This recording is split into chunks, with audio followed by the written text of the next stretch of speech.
La vie en rose. Toujours aussi rock, Nicolas Sirkis reste le leader incontesté du groupe Indochine. Des heures, des bonheurs, des malheurs. Avant de repartir en tournée, il nous raconte 5 jours qui ont marqué sa vie. Et puis le document... Bonsoir et bienvenue, nous sommes très heureux de vous retrouver avec Sandrine Quétier. Bonsoir Nikos, J'adore bonsoir votre à queue de cheval. Côté presse, c'est une Jane Birkin en pleine forme qu'on retrouve cette semaine à la une de Gala. Elle se confie sur la maladie qu'elle a surmontée ces 2 dernières années. Quand j'ai été malade, mes filles ont été là, dès le premier jour, à l'hôpital. Les 2 ans qui viennent de passer étaient très, très longs. À 54 ans, il est toujours aussi rock. On parle de Nicolas Sirkis, le patron du groupe Indochine, qui traverse les modes comme si le temps n'avait pas de prise sur lui, Sandrine. Et juste avant qu'il ne parte en tournée avec son groupe emblématique, fondé au début des années 80, nous l'avons rencontré. Réputé secret, il s'est confié à vous, Nico. C'était il y a quelques jours. Oui, on a parlé ensemble des tubes qui s'enchaînent depuis plus de 30 ans. Quel est le secret? Un look toujours très étudié et une manière de chanter qui n'a jamais changé malgré une carrière qui n'a pas toujours été facile. Nicolas Sirkis nous raconte 5 jours qui ont marqué sa vie. Le portrait est réalisé par Olivia Fabrès. C'était il y a quelques mois, la première partie de Black City Tour, la grande tournée d'Indochine. Après quelques semaines de repos, le groupe vient de repartir en tournée.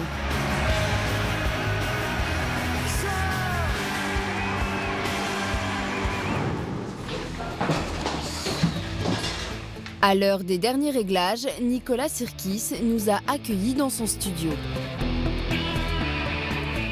Mon cher Nicolas Sirkis, bonjour. Bonjour. Bonjour. Vous avez eu quelques semaines de repos. Et voilà. Là, c'est reparti. Oui, on est en répétition pour Black City Tour. Pour la tournée. On va passer les 3 prochains mois là-dedans. Quand vous arrivez sur scène, il y a toujours des milliers de gens. Il y a une sorte de fébrilité, d'attente, d'impatience, d'énergie, de communion, de plein de trucs. Et on n'est pas beaucoup dans le monde de la musique à pouvoir avoir cette sensation-là. Donc c'est un cadeau. En 30 ans d'existence, Indochine est devenu l'un des plus grands groupes de rock français. Un groupe avec ses succès mémorables, sa traversée du désert et son retour triomphal. Leader charismatique, Nicolas Sirkis nous raconte 5 jours dans l'histoire d'Indochine.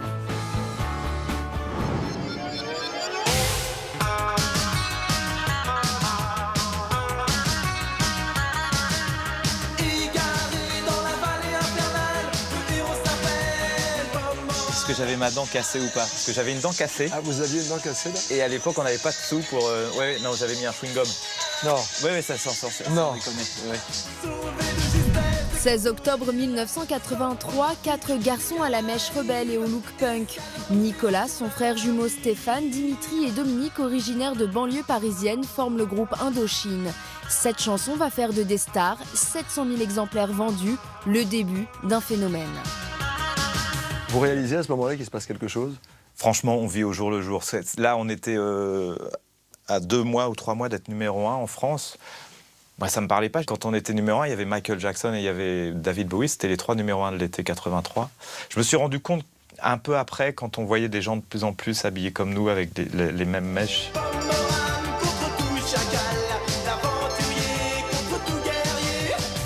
On vous le demande encore, l'aventurier? Ben, c'est pas qu'on le demande, c'est que moi j'ai envie de le jouer, de jouer au bout de 32 ans ce titre Enfin, c'est d'avoir pu, moi qui suis venu de nulle part, qui ai raté 4 fois mon bac, et d'avoir un morceau qui est entre guillemets un standard de la musique française, si c'est pas trop pompeux, ou en tout cas de la variété ou du rock français, c'est un honneur. 5 ans plus tard, après 2 albums, Indochine entame une grande tournée mondiale. En juin 1988, alors que le pays est en pleine guérilla, le groupe se produit au Pérou. Ce qu'on voit pas, c'est que devant, il y avait 80 flics avec des kalachnikovs dans le dos, avec des casques. Mais c'est normal, c'est local. Il y a un mec qui a écouté le disque, qui a dit j'aime bien, il l'a passé sur une radio et ça a explosé. On a vendu à cette époque-là plus de 400 000 albums. Et on est allé là-dedans, c'était une poudrière. C'était tendu à l'époque parce qu'il y avait des terroristes qui s'appelaient le Sentier Lumineux, donc on était protégés par la police. Ça a été un peu too much, mais c'était extraordinaire, c'est des concerts incroyables. Après cette tournée, Indochine implose. Seuls Nicolas et son frère restent dans le groupe. C'est le début d'une traversée du désert qui durera 15 ans. J'étais pas abattu, j'étais pas. Je voyais les gens tout autour de nous tomber comme des mouches dans le genre. Ils nous connaissent plus. Boum, boum, boum. Ok. Ah bon, lui aussi. D'accord. Ok. Et je me suis dit, c'est injuste parce qu'il y a des bonnes chansons. Voilà. J'ai toujours cru. Alors même si effectivement on jouait dans des salles moins grandes que maintenant, on a toujours eu un public qui m'a toujours porté.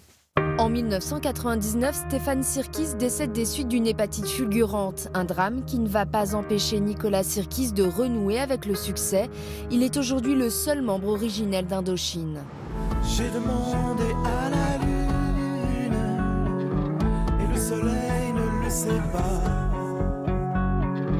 Je lui ai montré mes brûlures et la lune s'est moquée de moi. Non, ça m'émeut toujours de voir Ça prend ? Ouais, de voir cette chanson. Ça vous prend ? Et non, parce que je venais d'avoir ma petite fille aussi, donc c'est assez émouvant. 8 avril 2002, clip sobre, ballade entêtante, le début d'un retour en grâce pour Indochine. Cette chanson-là, elle est très bien appréciée par tous les gens qui ont pu nous détester, ou détester Indochine. Et elle est fédératrice, mais surtout, au milieu des années 2000, c'est un pur ovni, comme on dit. C'est-à-dire qu'il n'y avait rien qui ressemblait à quoi que ce soit autour. Donc ça a donné un petit peu d'air à tout le monde. J'ai demandé à la lune si tu voulais encore de moi. La chanson s'écoule à 1,5 million d'exemplaires. De m'occuper des cas comme ça. Vous aimez bien arriver quand plus personne vous attend ? La meilleure position, c'est l'outsider, oui. Oui. Mais enfin bon, c'est pas calculé non plus. Ouais. Tout le monde m'a dit qu'on revenait de loin, mais personne n'a la vérité absolue. Ce métier, c'est ça qui est... Enfin, c'est même pas un métier, mais tout est possible. Voilà. Non, mais tout est possible. Le point d'orgue de ce grand retour, c'est ce soir du 26 juin 2010. 3 scènes, 690 mètres carrés d'écran géant, 80 000 spectateurs. Indochine est le premier groupe de rock français à se produire au Stade de France. Une arène qui s'enflamme avec des tubes intemporels.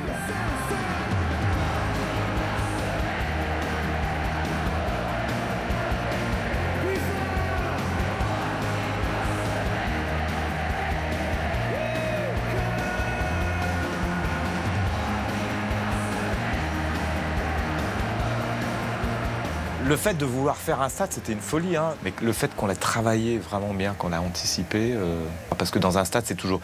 Les gens sont parfois déçus, c'est trop loin, etc. Et là, on avait vraiment bien bossé sur le son, sur les images, sur le fait que même les gens loin pouvaient voir quelque chose. C'est passé comme une lettre à la poste. Pendant 2h30, j'ai vécu ma vie. C'est une vie. C'est une vie. Ça semblait court ou long, c'était vraiment une belle vie. Une belle vie.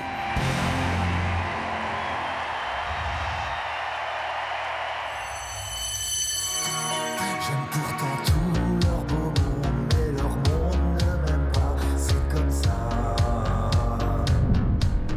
En mai dernier, c'est avec ce clip choc College Boy qu'Indochine revient.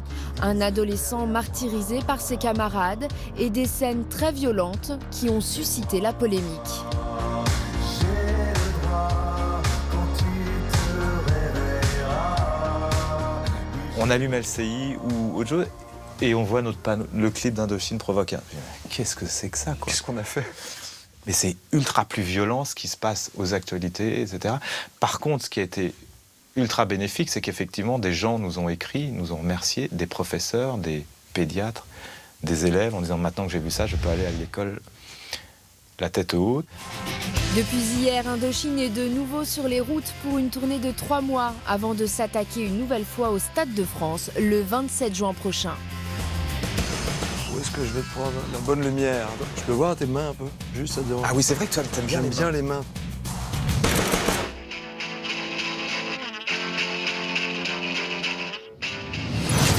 Ce mois-ci, chers téléspectateurs, nous vous offrons un cadeau exceptionnel. Un voyage pour 2 personnes à la découverte de New York ou 3 000 €. Faites vos choix. Ou Sandrine Quétier, c'est au choix. Pour participer au tirage au sort, répondez correctement à la question suivante. Allez-y, mademoiselle. De quel groupe Nicolas Sirkis est-il le leader? Deux possibilités. 1, Indochine. 2, téléphone. Vous connaissez la réponse. Vous appelez bien sûr dès maintenant le 3680 ou bien vous envoyez 1 ou 2 par SMS au 7 14 14. Bonne chance à tous. Est-ce que Marfa vous dit quelque chose? Non? C'est pourtant l'un des endroits les plus étonnants de la planète. Marfa, c'est une ville secrète en plein désert qui attire les grands de ce monde. Trésor caché au Far West. C'est dans la seconde partie de 50 minutes inside. À tout de suite.